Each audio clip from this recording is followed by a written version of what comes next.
So that gate was burned. And then, everyone was like, what is happening? What is happening? It happened like that. Everything was haywire here. We feel like we are staying in Jammu and Kashmir, and then the other side is like Pakistan. We can't even go through it. They can't even come. Hello दोस्तों, ये हमारी Manipur documentary की 3 video series का दूसरा episode आप देख रहे हैं। और अगर आपने पहला एपिसोड नहीं देखा है तो रिक्वेस्ट करूंगा एक बार प्लीज़ पहला एपिसोड ज़रूर देख लेना। ये दोनों कनेक्टेड हैं, तो अगर आपने पहला वीडियो नहीं देखा है तो आपसे एक बार रिक्वेस्ट करूंगा कि आई बटन पर क्लिक करके ये वाला जो पहला एपिसोड है वो एक बार ज़रूर देख लेना। इम्फाल और चुइचांदपुर के बीच का रास्ता 1.5 घंटे का है। चुइचांदपुर कुकी का इलाका है और वहां जाने को कोई भी मैतेई तैयार नहीं है। और अब तक इतना तो समझ आ गया था कि इम्फाल में कोई कुकी मिलने का सवाल ही नहीं है। तो जाएं कैसे? बड़ा इंटरेस्टिंग सॉल्यूशन है। लोकल्स ने बताया कि कोई मुस्लिम व्यक्ति ही है जो यहां से वहां और वहां से यहां आ जा सकता है। हिंदू खतरे में है, ये सिर्फ सुनते आ रहे थे, यहां देखने को मिल गया। रात भर ढूंढने के बाद एक ड्राइवर तैयार हुआ और हमने डिसाइड किया कि अगली सुबह हम लोग चुइचांदपुर के लिए निकलेंगे।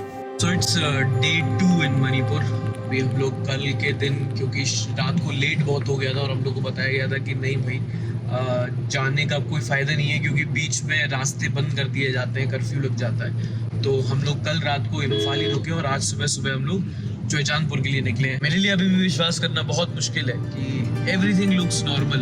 एक कुकी के एरिया में मिट्टी नहीं है, आप नहीं देखे। और मैतेई के एरिया में एक भी कुकी नहीं, कहीं कोई नहीं बचा। कोई कल हम लोग थे ना, तो हर जगह सब किसी ने भी कॉन्फ्लिक्ट वायलेंस का शब्द का इस्तेमाल नहीं किया, सबने वॉर शब्द का इस्तेमाल किया कि वॉर चल रहा है और हमको पता भी नहीं है।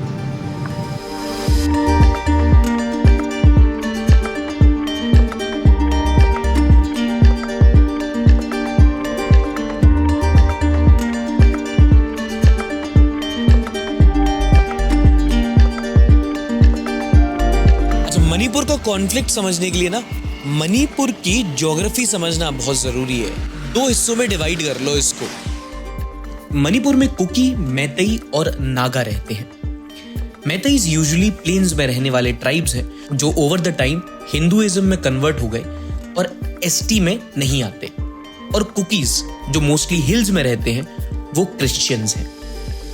अब मसला ये है कि चूंकि मणिपुर, नागालैंड, म्यांमार और पूरा ये इलाका आज से हजारों साल से ट्राइबल से डोमिनेटेड है, जनजातीय समूह रहते थे यहाँ। ये सब ट्राइब्स हैं जो एक दूसरे के साथ और एक दूसरे के खिलाफ लड़ते आए हैं, बाद में कॉलोनाइज हुए और फिर इंटरनेशनल बाउंड्रीज में बांट दिए गए। इसलिए ट्राइब्स अपनी आइडेंटिटी और कल्चर को लेकर काफी सॉफ्ट होते हैं। इसलिए प्लेन्स में रहने वाले मैतेईज को जब ट्राइबल स्टेटस रिस्टोर करने की बात हुई तो कुकीज ने उसका विरोध किया। कहा कि इनको मेजॉरिटी क्यों मिल रही है, इनके पास तो ऑलरेडी पॉलिटिकल मेजॉरिटी है, इकोनॉमिक बेनिफिट्स हैं। और वहीं मैतेईज जो ऑलरेडी कुकीज की बढ़ती पॉपुलेशन और डेमोग्राफिक चेंज से परेशान थे, उन्होंने रिटेलिएट किया।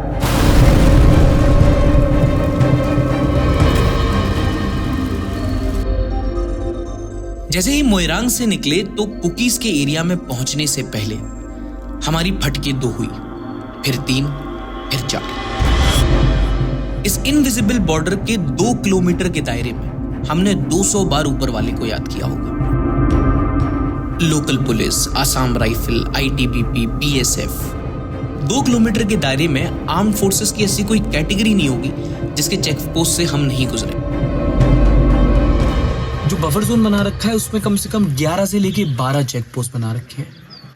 और अभी आप पूरा देखो, एक को पार कर रहे हैं तो हम लोग आधे घंटे से सिर्फ सिक्योरिटी क्लियरेंसेस ले रहे हैं यहाँ पर। इतनी ज्यादा यहाँ पे हालत खराब है। हर जगह आइडेंटिटी कार्ड्स, सामान, गाड़ी की डिग्गी सब चेक किया जा रहा था। 1 घंटा लगा इम्फाल से मोइरांग के पास इन चेक पोस्ट तक जाने में, और इन चेक पोस्ट से गुजरने के लिए 1 घंटा और लगा। जल्दी समझ में आ गया कि यहाँ के लोग हम पर हंस क्यों रहे थे और वो इस सिचुएशन को वॉर क्यों बोलते हैं। क्योंकि मणिपुर के बीचों बीच यहाँ पर इंडिया पाकिस्तान के बॉर्डर से भी ज़्यादा सिक्योरिटी लगाई गई है। इसी एरिया में जहाँ सिक्योरिटी तैनात है इसी एरिया में वायलेंस सबसे ज़्यादा फैला था।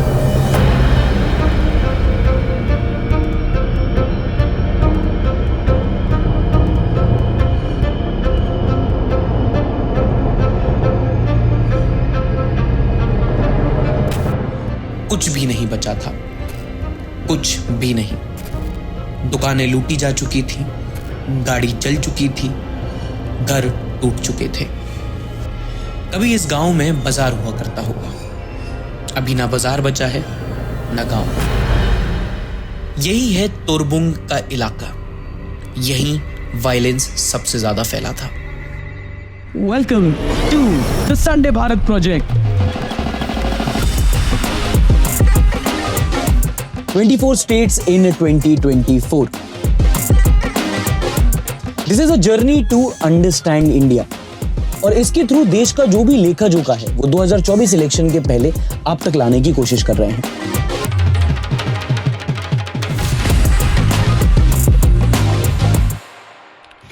देखोगे ना यहाँ से निकलते हुए तो जो पूरा बफर जोन है जिसमें इन लोगों ने 11-12 आर्मी के चेक पोस्ट जगह जगह इन लोगों ने सिक्योरिटी फोर्सेस तैनात कर रखी है, ये गांव के गांव है जो चल के राख हो चुके हैं। इस टाइम हम लोग एक गांव के बीच में, कभी ये मार्केट हुआ करता होगा, यहाँ पर दुकानें लगती होंगी, वो किसी का घर होगा, ये किसी की दुकान होगी, वो किसी का घर होगा, सब जल के राख हो गया। एक और समस्या थी। चुचानपुर के सोर्स से हमारा अभी तक कांटेक्ट नहीं हो पाया था और बिना किसी लोकल की हेल्प के चुचानपुर को कवर करना सेफ नहीं लग रहा था। तो अगर कांटेक्ट नहीं हो पाया तो हमें वापस लौटना पड़ेगा। What I have seen so far in the last 30 minutes is like, you know, from coming to Imphal to this part, within this stretch of 1 kilometer, there are around 10 to 11 checkpoints. For me, it is so difficult. How difficult it is for you? You're staying on the cookie side, and then if you have any exam or you need any medical care, how difficult is it for you? It is quite difficult. Before the incident, the violence happened, we can go to Imphal, which is just 30 minutes. But now, if we have to go for exam, first we have to travel to Aizawl by road from here, and then we have to write exam, then we have to come back. And from here to Aizawl, if we travel by like Bolero and all, it's like 2,500 rupees, which is quite very expensive. And then if you have to go for medical checkup, now we can't approach the valley, the Imphal hospital, and then we have only district hospital in Churchampur, and then we have to go to Aizawl, then from Aizawl we have to go to Guwahati or even to the cities. Communication is completely stopped from like the cookies and Mehtis. They don't talk to each other, they don't meet each other, and how long have you guys been staying like that, and how long would you think this would continue? We have been staying from 3rd of May last year in 2023, and it's going to be about a year. And then we are completely cut off. Personally, we have so many good friends from the Metis community, and the Metis also have so many cookie good friends. Before we are living like a family, especially this place. The other side is Bisnupur district, which is occupied by the Metis, and the upper side is Churchampur district, which is occupied by the cookies.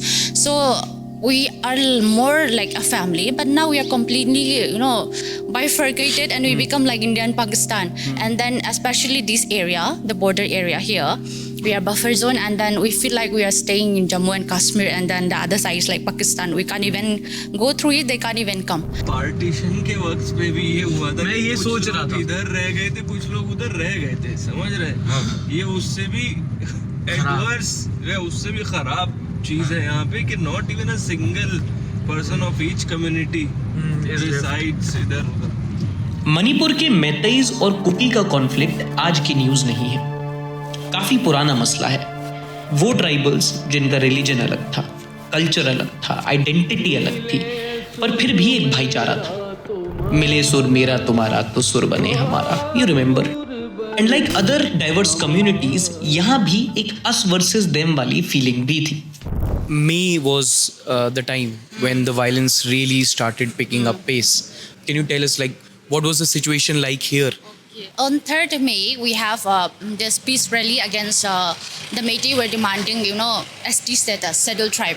And then the High Court was passing the order. So we are protesting against that order. Because even if we see Métis and the cookies, we are too backward when we see about job factors, economic factors, and then educational factors. Therefore, we are protesting against that we start from public ground to peace ground. That time, after it was peaceful protest, and then already the crowd has been already dispersed. Even I was physically, I went for the protest. Then when I come back, I already reached my home. And after a few minutes, we just heard that this Anglo Cookie War Centenary Gate in Leksang. So that gate was burned. And then, everyone was like, what is happening? What is happening? And then public rushed. And, that time, at that day, the Métis were arranging counter protests in Turbung area. So quite a number of people were there. And then after that time, the police forces, the state forces are coming, and there was the Métis were start burning our houses. So people who are in the Centenary Gate, they rushed down it, and then the violence was just happened like that. And that moment also, we were expecting that, okay, the police forces will come, will handle the situation, and everything will be back to normal. But it become worse after, in the midnight, then the Métis, a huge number of people come and attack the Kangbai village. And then we have so many casualties, And after that, even the next day, on the 4th of May, huge number of Métis armed groups come and attack Kangbai again. So the situation become worse. हमारे लिए ये सोचना भी मुश्किल है कि तोरबुंग इलाके में उन दिनों क्या हुआ होगा। लिंडा ने बताया, मई 3 को कुकीज की एक बड़ी रैली हुई थी और उस रात मैतेई लोगों पर कुकीज के हमले की कई सारी फेक न्यूज़ फैलाई गई, जो बिना वेरीफाई हुए मैतेई ग्रुप्स में वायरल होने लगी। अगले दिन गुस्साई मैतेई भीड़ ने कुकी इलाकों पर हमला बोल दिया और फिर अगले 2 महीनों तक मणिपुर हिंसा और नफरत की आग में जलता रहा। न पुलिस, न सरकार, न मीडिया, मणिपुर जलता रहा, किसी ने कुछ नहीं किया। 2 महीने बाद जब ये वीडियो वायरल हुई, तब जाके लोगों की आंखें खुली।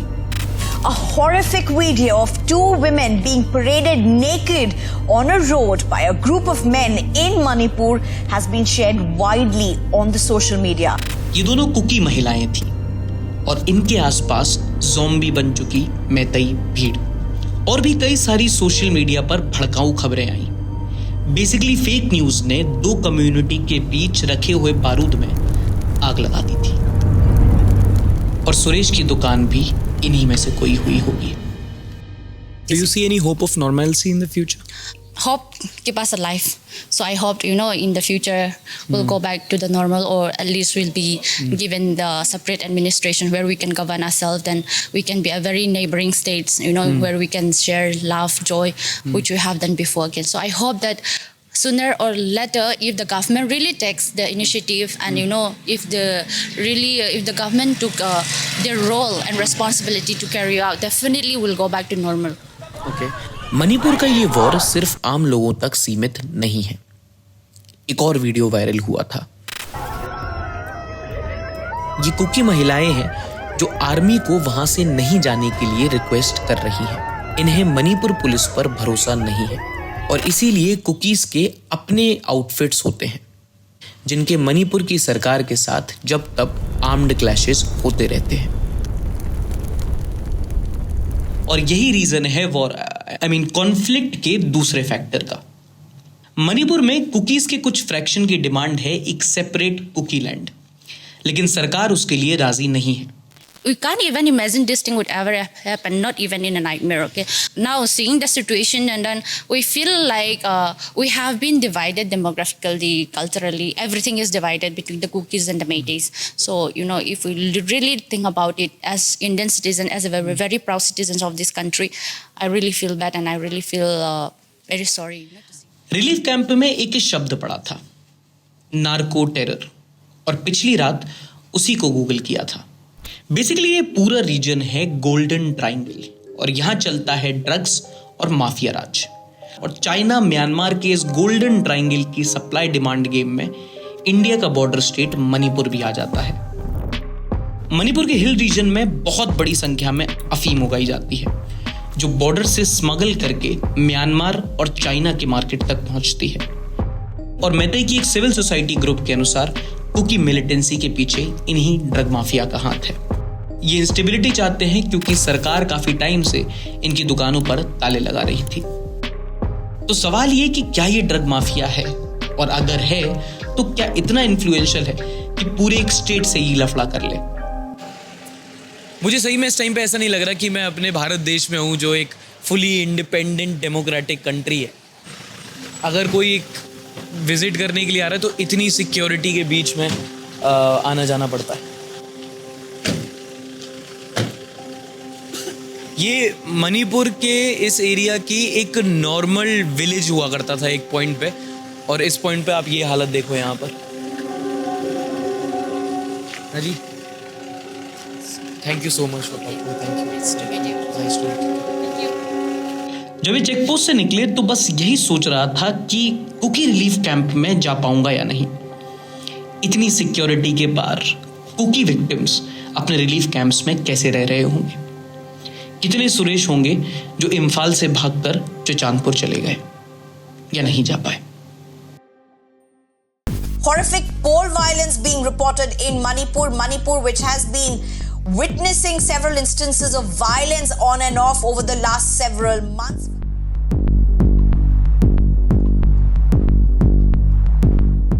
Chief Electoral Officer has announced a repolling at 11 polling stations in Inner Manipur Lok Sabha constituency, which has started this morning. The decision follows a directive from the Election Commission to declare the polls held on the 19th of this month in the first phase of polling as null and void.